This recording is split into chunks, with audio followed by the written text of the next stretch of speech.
Movie की starting में हमें एक ट्रक ड्राइवर को दिखाया जाता है जो ड्राइविंग के समय अपना फोन उठाने की कोशिश करता है, लेकिन उसी समय उसकी गाड़ी किसी चीज से टकरा जाती है। जब वो बाहर निकलकर देखता है तो उसे एक हिरन दिखाई देती है जो उसकी गाड़ी से टकरा गई थी। ड्राइवर को लगता है कि हिरन मर चुकी है, इसलिए वो वहाँ से चला जाता है। उसके जाने के कुछ देर बाद वो हिरन काफी अजीब तरह से मूवमेंट करके उड़ जाती है और उसकी आंखें भी कुछ अलग ही दिख रही होती हैं। अगले सीन में हमें एक आदमी को दिखाया जाता है जो अपने ऑफिस में काम कर रहा होता है। इस आदमी का नाम वू होता है और वू का डिवोर्स हो चुका था और इसकी एक बेटी भी थी। अगले सीन में वो अपनी एक्स वाइफ से बात कर रहा होता है। उसकी एक्स वाइफ अपनी बेटी को साथ रखने की बात कर रही थी, लेकिन वो उसे मना कर देता है। फिर वो अपने घर लौटता है। वहाँ उसकी बेटी अपनी माँ से मिलने के लिए वो से जिद कर रही होती है, क्योंकि अगले ही दिन उसकी बेटी का बर्थडे होता है, इसलिए वो को अपनी बेटी का बात मानना ही पड़ता है। वो की बेटी का नाम सोहान रहता है। सोहान की मम्मी बुसान में रहती है, इसलिए बुसान जाने के लिए वो अपनी बेटी के साथ स्टेशन चला जाता है और बुसान जाने के लिए ट्रेन में भी बैठ जाता है। पर ट्रेन के निकलने से पहले ट्रेन में एक लड़की चढ़ जाती है जिसकी हालत कुछ ठीक नहीं रहती।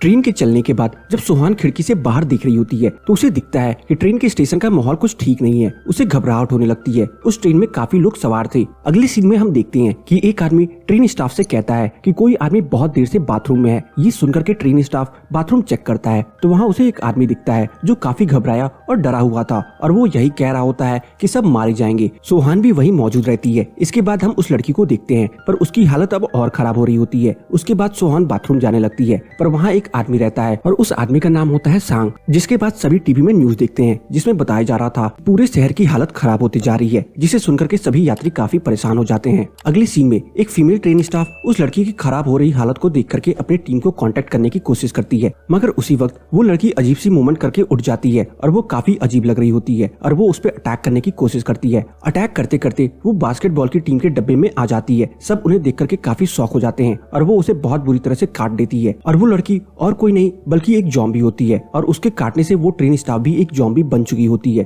और वो दोनों अब मिलकर के वहाँ बैठे लोगों पे अटैक करते हैं और तभी सारे लोग अपनी जान बचाने के लिए दूसरे डब्बे में भाग रहे होते हैं, पर जॉम्बी उनका पीछा नहीं छोड़ रहे होते। वो और लोगों को काटने लगती है और इसी तरह अब इनकी संख्या बढ़ती जा रही होती है। वो वहीं खड़ा होता है और काफी डर जाता है। वो सोहान को उठा करके वहाँ से भागने लगता है और जॉम्बी उसे देख करके उसका पीछा करने लगते हैं। अगले सीन में सैंग ये सब देख करके हैरान होता है और उसकी बीबी भी वहीं होती है जिसका नाम संग होता है और वो प्रेग्नेंट होती है। तभी एक जॉम्बी उन दोनों पर अटैक करने के लिए आ रहा होता है, लेकिन सैंग अपनी और अपनी पत्नी को बचा लेता है। उसकी बीबी काफी डरी हुई होती है। सैंग संग को जाने के लिए कहता है और फिर वो दोनों भाग के दूसरे डब्बे में पहुंच जाते हैं जहां सीकवू और बाकी के लोग मौजूद रहते हैं और सॉन्ग फिर ट्रेन के डब्बे का दरवाजा बंद कर देता है जिससे अब जॉम्बी अंदर नहीं आ सकते और फिर वो दोनों उस दरवाजे को न्यूज़पेपर से कवर कर देते हैं ताकि जॉम्बीज उन्हें ना देख सके। वहाँ मौजूद सभी लोग काफी डरे हुए थे और उनके मन में यही सवाल था कि ये सब क्या और कैसे हो रहा है। और तभी वहाँ एक अनाउंसमेंट होती है कि जो कुछ भी ट्रेन में हो रहा है उस कारण ट्रेन अब स्टेशन में नहीं रुकने वाली। ये सुनकर के वहाँ सभी लोग घबरा जाते हैं। तभी यूनसो जो कि एक मतलबी आदमी होता है उसने कंट्रोल रूम को कांटेक्ट करके ट्रेन को स्टेशन में स्टॉप करने का ऑर्डर देता है। तब ट्रेन किसी पास के स्टेशन में रुकती है, मगर वहाँ का भी माहौल उनके लिए ठीक नहीं था क्योंकि वहाँ भी लोग एक एक करके जॉम्बी बनते जा रहे थे और ये देख करके वो सब लोग और डर जाते हैं। अगले सीन में हम देखते हैं कि सभी लोग अपने फोन में न्यूज देख रहे होते हैं और उस न्यूज में ये भी बताया जा रहा होता है कि कैसे एक वायरस की वजह से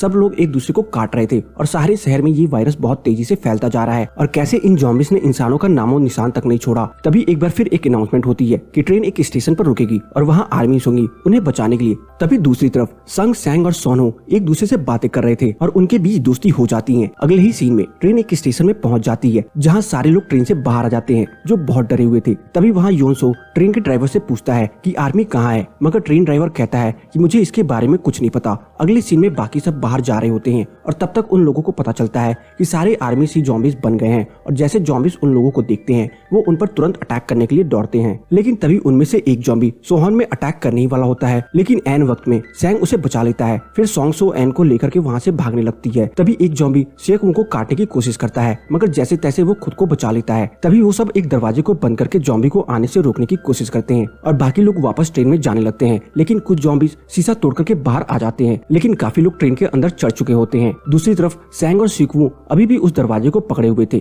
लेकिन जॉम्बिस की संख्या ज्यादा होने के कारण दरवाजा टूट जाता है और वो लोग अपनी जान बचाने के लिए वहाँ से बहुत तेज भागते हैं। अगली सीन में योनसू एक स्टाफ पे दबाव डालने की कोशिश करता है और उसे जल्द से जल्द ट्रेन स्टार्ट करने का ऑर्डर देता है, और दूसरी तरफ सैंग और सीक्वू दौड़ करके ट्रेन पर चढ़ जाते हैं, लेकिन सैंग छूट जाता है। उसके रास्ते में ढेर सारे जॉम्बिस आते हैं, लेकिन वो उनको मार करके सीक्वू का हाथ पकड़ करके ट्रेन में चढ़ जाता है। अगले सीन में हम देखते हैं कि ट्रेन का ड्राइवर कंट्रोल रूम को फोन करता है और उनसे पूछता है कि क्या बुसान जा सकते हैं, तो उसे जवाब मिलता है हाँ बुसान सेफ है। दूसरी तरफ संग और सोवन जहाँ होते हैं वहाँ जॉम्बिस मौजूद रहते हैं जो उन पर अटैक करने की पूरी कोशिश करते हैं। अब सीन शिफ्ट होता है सैंग और सीक्वू की तरफ, जहाँ सैंग संग से बात कर रहा होता है और वो उसे बताता है कि वो बाथरूम में है और उन्हें हेल्प चाहिए। ये सुनने के बाद सैंग और सीक्वू डर जाते हैं और प्लान बनाते हैं कि कैसे अब उन्हें जॉम्बिस को हरा करके उनके पास जाना है। अगली सीन में वो सब जॉम्बिस से लड़ने के लिए आगे बढ़ते हैं और वो सब काफी बहादुरी से उन जॉम्बिस से लड़ रहे थे कि तभी अचानक से ट्रेन किसी टनल में चली जाती है और ट्रेन में अब अंधेरा हो चुका था। अंधेरा हो जाने के कारण जॉम्बिस रुक जाते हैं और यही चीज वो नोटिस कर लेते हैं कि जॉम्बिस उन्हें अंधेरे में कुछ नहीं कर सकते और ना ही उन्हें देख सकते हैं। तो इस चीज का वो लोग फायदा उठाते हैं और चुपचाप सैंग और सोंगे के पास चले जाते हैं। लेकिन जैसे ही वो सब वहाँ पहुँचते हैं तभी रोशनी आ जाती है, मगर वो लोग दूसरे बाथरूम में छुप जाते हैं। वहाँ सीक्वू फोन से चेक करता है कि अगला टनल कब आएगा, तब उसे पता चलता है कि अगला टनल बस 2 मिनट में आने वाला है। और ये सुनकर के वो लोग निकलने के लिए रेडी हो जाते हैं और जैसे ही अंधेरा होता है वो सब दूसरे डब्बे में जाने लगते हैं और दरवाजा खोलने की कोशिश करते हैं, लेकिन दरवाजे के उस पार कोई दरवाजा नहीं खुलता क्योंकि वहाँ यूनसो रहता है जो काफी मतलबी रहता है और वो सबसे बार बार यही कह रहा होता है कि ये लोग भी जॉम्बी होंगे, हमें दरवाजा नहीं खोलना चाहिए। और येनसू की बात मान करके सब उस दरवाजे को बंद करने की कोशिश करते हैं और दरवाजा बंद कर देते हैं और वो सब वहीं उसी डब्बे में फंस जाते हैं। तो सीक्वू और सेंग दूसरे दरवाजे को बंद करने की कोशिश करते हैं ताकि जॉम्बी से वो बच सके। एक तरफ जॉम्बी दरवाजा तोड़ने की कोशिश कर रहे होते हैं तो वहीं दूसरी तरफ वो लोग भी दरवाजा तोड़ने की कोशिश करते हैं, लेकिन इसी बीच एक जॉम्बी सैंग को काट लेती है। दूसरी तरफ सीक्वू बहुत मेहनत से वो दरवाजा तोड़ देता है, लेकिन अभी भी दूसरे डब्बे के लोग उन्हें अंदर नहीं आने दे रहे थे। लेकिन अभी भी सैंग अपनी पूरी ताकत से उस दरवाजे को बंद करने की और अपनी दोस्तों को बचाने की पूरी कोशिश करता है और सीक्वू से कहता है कि तुम बाकी लोगों को लेकर के यहाँ से चली जाओ, तब तक इन्हें मैं संभाल लूंगा। लेकिन सीक्वू उसे अकेला छोड़ने के लिए तैयार नहीं था, लेकिन उसे वहाँ से जाना पड़ता है। लेकिन संग सैंग को छोड़ करके कहीं नहीं जाना चाहती थी, लेकिन सीक्वू उसे जैसे तैसे ले आता है और उन्हें जाते ही जॉम्बिस सैंग पे हमला कर देते हैं। सैंग पूरी कोशिश करता है उन्हें बचाने की, मगर जॉम्बिस उसे काट लेते हैं। दूसरी तरफ सीक्वू और बाकी के लोग दूसरे डब्बे में पहुंच जाते हैं।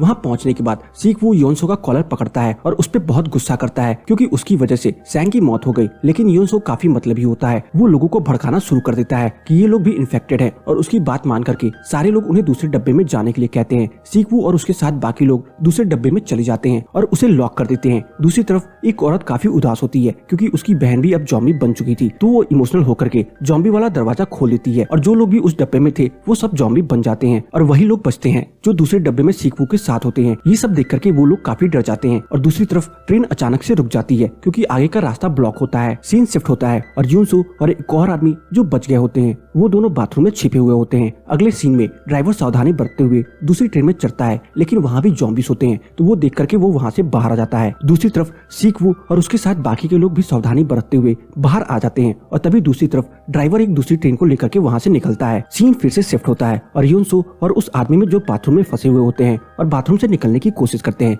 लेकिन यूनसू अपने फायदे के लिए उस आदमी को जॉम्बिस के पास फेंक देता है ताकि उसका रास्ता साफ हो सके और वो वहाँ से भाग जाता है। दूसरी तरफ एक आग में लिपटी हुई ट्रेन एक दूसरे ट्रेन से टकरा जाती है, जिससे सीक्वू और उसके साथ बाकी के लोग में से एक लड़का और एक लड़की अलग हो जाते हैं और वो दूसरी ट्रेन में चढ़ जाते हैं जहाँ योनसाओ भी आ जाता है और तभी वो उस लड़की को जॉम्बी के पास फेंक देता है, जिससे वो जॉम्बी उस लड़की को काट देते हैं और योनसाओ वहाँ से भाग जाता है। अब वो लड़की एक जॉम्बी बन जाती है और उसके साथ उस लड़के को भी काट देती है। सीन शिफ्ट होता है और सीक्वू और साथ बाकी के लोग जो ट्रेन के खतरनाक एक्सीडेंट में बच जाते हैं वो अब उस ट्रेन के बीच में फंस जाते हैं। दूसरी तरफ वो ट्रेन ड्राइवर एक ट्रेन को लेकर के बचे हुए लोगों को लेने आ रहा होता है और वो देखता है योनसाओ जो उसकी तरफ आ रहा था, लेकिन वो गिर जाता है। उसकी मदद करने के लिए वो ट्रेन ड्राइवर उसके पास जाता है, मगर योनसाओ उसे भी जॉम्बिस की तरफ धक्का देकर के बच जाता है और ट्रेन ड्राइवर एक जॉम्बी बन जाता है। दूसरी तरफ ट्रेन में फंसे हुए सीक्वू और उसके साथ बाकी लोग को एक हाइट दिखता है जिससे बचा जा सकता था, लेकिन जॉम्बी शीशा तोड़ देते हैं। मगर तभी उनमें से एक आदमी जॉम्बिस को रोक लेता है और कहता है तुम सब जाओ, और वो खुद जॉम्बी बन जाता है और सीख वाओ अपनी बेटी और संग को लेकर के दूसरी ट्रेन की तरफ दौड़ता है और बहुत सारे जॉम्बिस उनका पीछा करते हैं और वो तीनों बहुत मुश्किल से ट्रेन में चढ़ जाते हैं, लेकिन जॉम्बिस अभी भी उनका पीछा नहीं छोड़ते हैं। लेकिन सीख वाओ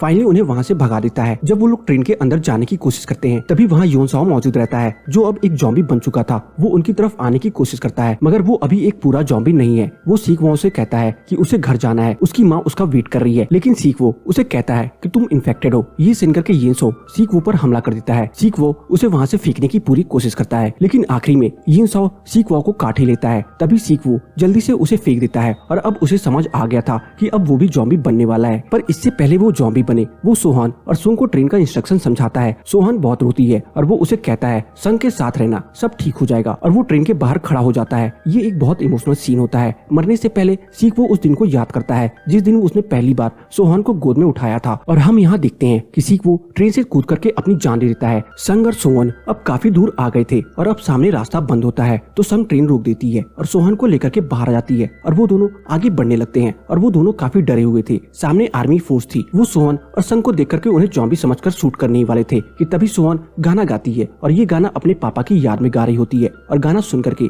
आर्मी वाले समझ जाते हैं कि ये दोनों ठीक है और उन्हें बचा लेते हैं। और इसी के साथ ये मूवी यहीं पे खत्म हो जाती है। तो बस आज की इस वीडियो में इतना ही। आपको मेरी ट्रेन टू बुसान मूवी की एक्सप्लेनेशन कैसी लगी कमेंट सेक्शन में बताना ना भूलें, और अगर आपको मेरी ट्रेन टू बुसान मूवी की एक्सप्लेनेशन पसंद आई हो तो वीडियो को लाइक करके जाना ना भूलें। चैनल पे नए हैं तो चैनल को सब्सक्राइब जरूर कर ले ताकि मुझे ऐसी ही मोटिवेशन मिलती रहे और मैं आप सबके लिए अच्छी से अच्छी वीडियोस लाता रहूं।